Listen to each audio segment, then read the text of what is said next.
অবশেষে দেখি তিতুমির বিশ্ববিদ্যালয় হয়ে গেছে রে, তিতুমির বিশ্ববিদ্যালয় হয়ে গেছে।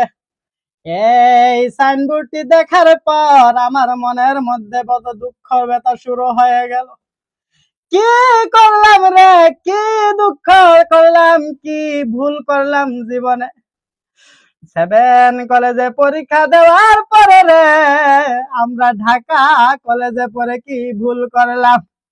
তিতুমির এই কলেজে যদি ভর্তি হইতাম, আজ 7 জানুয়ারি থেকে আমি তিতুমির বিশ্ববিদ্যালয়ের ছাত্র হয়ে যাইতাম। স্বঘোষিত তিতুমির বিশ্ববিদ্যালয়ের ছাত্র হতে পেরে আমি নিজেকে ধন্য মনে করতাম। তিতুমির বাইরে রে, তোমাদের কপাল কত ভালো রে, তোমাদের কপাল কত ভালো, তোমরা আজ থেকে তিতুমির বিশ্ববিদ্যালয়ের ছাত্র হয়ে গেলা।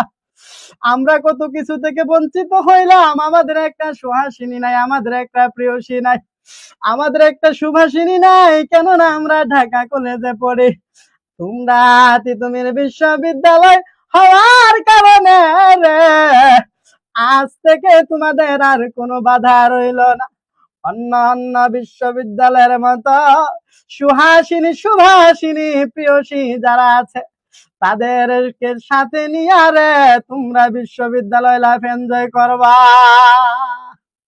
কত ব্যথা, কত দুঃখ রে, তোমরা অন্যান্য কলেজে চান্স পাও নাই, ঢাকা কলেজে চান্স পাও নাই, ইডেন কলেজে চান্স পাও নাই, তোমরা তিতুমির কলেজে পড়ে তোমাদের কপাল খুলে গেল।